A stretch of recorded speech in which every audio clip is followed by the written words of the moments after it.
Oi, gente! Eu sou Eloá Manuel e produzi esse vídeo como parte da avaliação individual da disciplina Técnicas Modernas de Gestão da especialização em Políticas Públicas aqui do IE, UFRJ, ministrada pelo professor Antônio Lousão. O tema da minha pesquisa é o mapa de controle de processos, ou Control Chart, também conhecido como gráfico de controle ou diagrama de Shewhart, denominado assim em função do seu inventor, Walter Andrew Shewhart. Esse estatístico estadunidense é considerado o pai do controle estatístico de processos.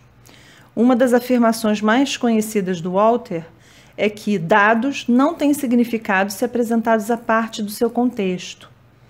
Para esse senhor, antes de tentar aperfeiçoar qualquer sistema, você deve aprender a escutar a voz do processo. O que significa isso? Que todo processo possui naturalmente alguma variação. Quando um processo está sob controle e estável, a gente consegue prever, com base na experiência passada, como ele variará no futuro. Essa variabilidade esperada denomina-se causa comum de variação, causa aleatória, variabilidade randômica ou ruído. Por outro lado, quando variações inesperadas resultam pontos fora de controle e padrões não aleatórios no comportamento do processo, a gente diz que há uma causa especial de variação, causa atribuível ou sinal. No caso de um processo instável e fora de controle, a gente precisa identificar essas causas especiais de variação e tentar eliminá-las. E como a gente faz isso?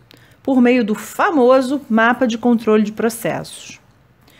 Para plotar o gráfico, a gente distribui no eixo das coordenadas os dados da variável ou atributo que a gente deseja monitorar em função do tempo, representado no eixo das abscissas.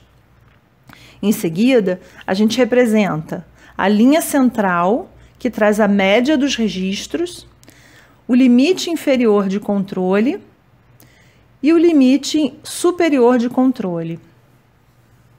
Tradicionalmente, as linhas de controle ficam à distância de 3 desvios padrão, para cima ou para baixo da linha central, originalmente sugerida pelo Sr. Shewhart. Existem, sim, outras fórmulas de cálculo para os limites de controle que devem ser usadas quando o processo é acompanhado por amostragem. E dependem também do tipo de gráfico de controle que a gente vai utilizar para supervisionar o processo. Nessa apresentação, a gente está usando a abordagem de 3 desvios padrão. Mas então, eu falei que existem tipos de gráfico de controle, né? Os gráficos de controle de variáveis e os gráficos de controle de atributos.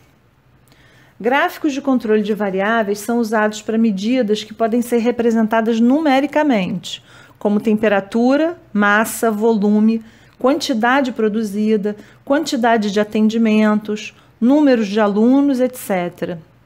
Os tipos mais usuais de gráficos de controle de variáveis são o de medidas individuais, o de média e amplitude, o de mediana e amplitude e o de média e desvio padrão.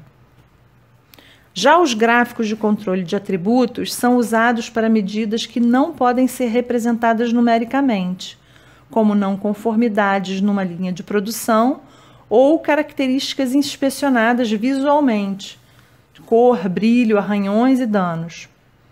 Os tipos mais usuais de gráficos de controle de atributos são o de proporção de peças não conformes, o de itens não conformes, o de não conformidades e o de não conformidades na unidade de inspeção.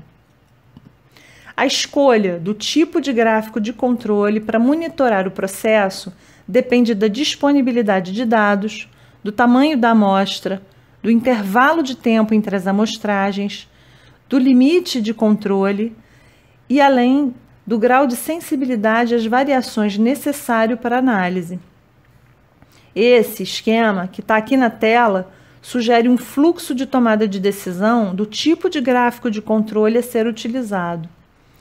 Quem tiver interesse em se aprofundar no assunto pode acessar essa apresentação em breve na página da disciplina no Moodle. Alguns sinais no comportamento do processo indicam a necessidade de uma avaliação mais aprofundada na busca e eliminação das causas de variação. Segundo a norma ISO 8258, estes sinais são identificados por 8 regras. Para aplicá-las, é necessário dividir a região entre os limites de controle em 3 zonas. A regra 1 é: quando o processo varia para qualquer ponto fora dos limites de controle. Regra 2. Quando ocorrem 9 pontos consecutivos do mesmo lado da linha central. Regra 3. Quando ocorrem 6 pontos consecutivos em sentido ascendente ou descendente. Regra 4. Quando ocorrem 14 pontos crescendo e decrescendo alternadamente. Regra 5. Quando encontramos 2 de 3 pontos consecutivos na zona A, do mesmo lado da linha central. Regra 6. Quando encontramos 4 de 5 pontos consecutivos na zona B ou A, do mesmo lado da linha central. Regra 7. Quando ocorrem 15 pontos consecutivos na zona C. E, finalmente, a regra 8. Quando ocorrem 8 pontos de ambos os lados da linha central, sem nenhum na zona C. Conhecendo essas regras e retornando para o nosso gráfico inicial, a gente pode identificar sinais a serem avaliados. E podemos dizer que o processo está instável ou fora do controle estatístico. Nesse caso, deverão ser tomadas ações usando outras ferramentas da qualidade, como, por exemplo, o diagrama de Chikawa, para auxiliar a identificar as causas especiais de variação e, se possível, eliminá-las. Lembrem-se de dar like nesse vídeo e assinar o canal. Até a próxima aula, pessoal! Tchau!